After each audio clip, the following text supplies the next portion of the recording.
Quando uma pessoa vai realizar o consumo de determinado produto, ela procura sempre fazer uma comparação entre um produto e outro para saber se o preço que ela vai estar pagando realmente vale a pena, né? Então ali o custo de oportunidade, custo-benefício dentro dessa comparação. E isso é chamado em economia, finanças comportamentais de o efeito contraste.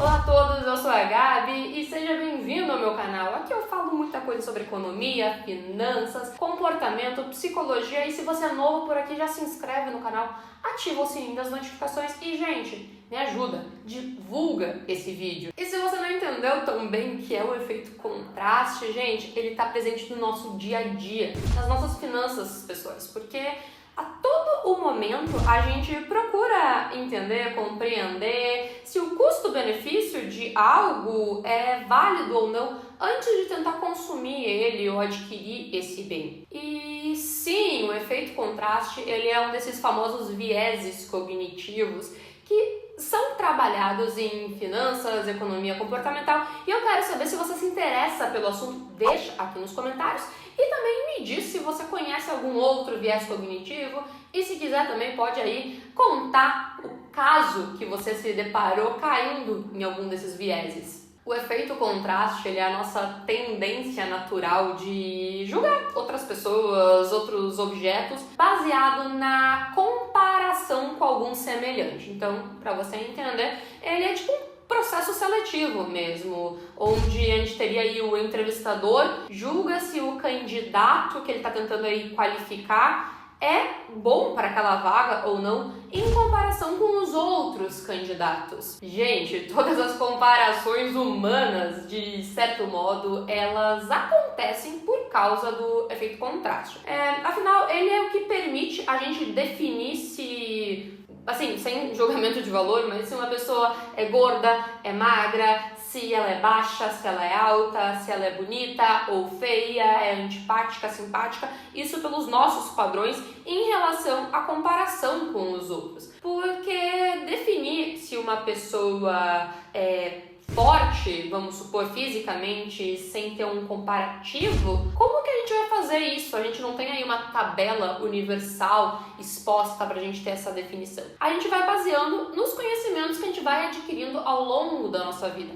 Isso para qualquer tipo de definição. Dessa forma aí, o efeito contraste que vai definir essas diversas questões, tanto da natureza quanto da nossa vida cotidiana, sendo ele o responsável por desenvolver um dos conceitos mais importantes das nossas vidas, não só de economia, que é o custo-benefício. Pelo fato de o efeito contraste ele ser aí o responsável porque as pessoas tenham essa noção determinada sobre as coisas, então comparando uma coisa com a outra, é ele que leva a gente a buscar o melhor custo-benefício em cada uma das nossas escolhas. Claro que isso em comparação com os nossos conhecimentos prévios. Como eu comentei, não existe uma tabela universal com todas as informações para a gente ver se aquilo é melhor ou pior. Mas a gente faz isso baseado no nosso conhecimento que a gente foi acumulando ao longo da nossa vida.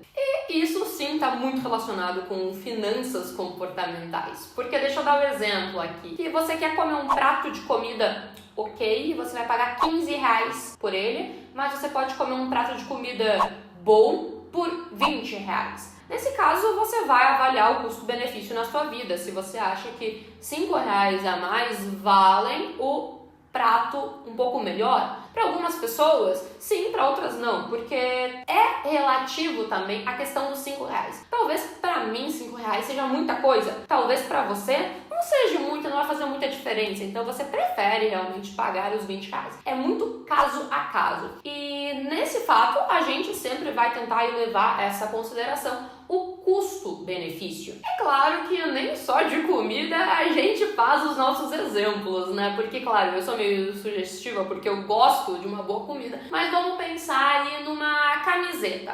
Você tem duas opções. Uma camiseta que custa R$20 e uma camiseta que custa R$100. A gente considerando que essa de 100 tem uma qualidade melhor. Mas o quão melhor essa é a qualidade para você pagar 5 vezes a mais nela? Se ela tiver uma qualidade 6 vezes melhor, por exemplo, o material dela vai durar 6 vezes mais, ou você ter uma percepção dessa melhora maior que a multiplicação dos valores, você talvez adquiriria a de 100. Mas agora ela não é tão melhor, ela é tipo 3, 4 vezes melhor, o material dela seria umas 3 ou 4 vezes melhor. Não valeria a pena. Já se a gente tivesse aí uma relação de 5 vezes, basicamente, que é o valor do preço, talvez você poderia ser realmente indiferente em termos de qualidade e aparência, entre levar 5 da mais barata ou uma da mais cara. Então são questões que vão sim para o lado do custo-benefício, mas também envolvem muito as nossas preferências, as nossas escolhas pessoais. E dentro disso, o que eu quero falar para vocês é que o nosso cérebro, de certa forma, ele está tentando sempre fazer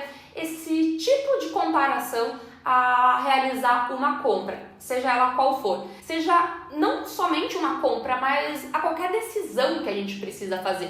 Gente, claro que existem diversos outros fatores, outros vieses cognitivos que podem aí tendenciar as nossas escolhas, daqui a pouco aparentar que algo é melhor ou aparentar que a gente precisa mais daquilo, mas dentro disso, com todas as informações que a gente tem, sejam elas verdadeiras ou não, o nosso cérebro tenta assim fazer esse tipo de comparação para, claro, tentar tomar a melhor decisão possível. Dentro do universo de finanças, a gente, assim como eu já comentei, normalmente a interferência do efeito contraste vai se dar nesse momento da realização do consumo, seja para qualquer determinado produto, serviço, mas a gente também pode aplicar ele dentro do mercado financeiro na compra de ativos, sejam ações, fundos imobiliários ou qualquer outro tipo de investimento. Vamos voltar aí o exemplo de comida, tá? Vamos supor que ao consumir um chocolate, você vai saber que se ele vai estar caro ou barato comparando com outros produtos. Ali você vai no mercado, vai ver o chocolate, vai ver o preço e vai olhar outros. Você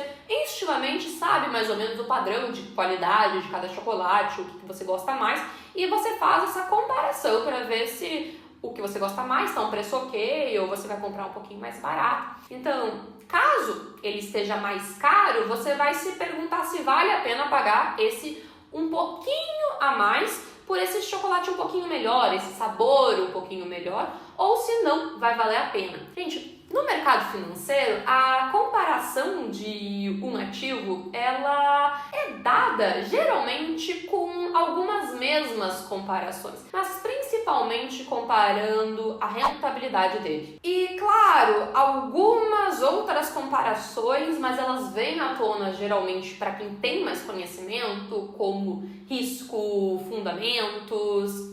Isso geralmente é muito mais de quem já tem muito mais conhecimento no assunto. Então, dentro disso, a gente dá até uma chamada de atenção, porque a comparação entre algum objeto, ela vai acontecer a todo o momento por conta do efeito contraste que está na nossa mente. É instintivo, a gente não escolhe aplicar ou não esse efeito contraste. Então, é muito importante a gente cuidar para não cair nessas armadilhas do efeito contraste, como simplesmente comparar dois ativos financeiros pela rentabilidade deles. E voltando aqui até para trazer um pouquinho mais para a vida de vocês, a gente pode dar um exemplo muito bom de outros fatores que podem fazer o efeito contraste cometer alguns errinhos. Um exemplo foi quando lançaram esses amaciantes concentrados. Eu não sei se vocês conhecem tanto o cenário, mas quando ele chegou, ele tinha o preço de 1 litro dele em comparação com o preço de 2 litros do amaciante comum. E eles tendo o mesmo preço, muita gente que às vezes não tá ligada vai no amaciante comum, porque você olhava, nossa, 2 litros e é o mesmo preço? Deve ser melhor. No entanto, seria necessário aí você gastar o dobro desse produto para lavar a mesma quantidade de roupa, ou seja, 1 litro do concentrado renderia 4 do normal. Então, é um pouquinho disso indício, assim, de algumas dessas questões que a gente precisa entender. Você precisa ir além desses dados básicos que a gente tem e tentar buscar um pouquinho mais dessas informações, ler nas entrelinhas. E é isso que acontece um pouco no mercado financeiro, quando as pessoas vão instintivamente analisando ativos pelo efeito contraste, sem entender fundamentos, sem entender diversas estratégias que podem estar naquele ativo. Tanto da própria empresa, no caso de uma ação, quanto no que aquele ativo poderia ter de impacto na sua carteira num contexto global dela. Então, vai muito além do que esse efeito instintivo que a gente tem para comparação. E para vocês entenderem o que acontece, é uma falha do nosso cérebro, um viés cognitivo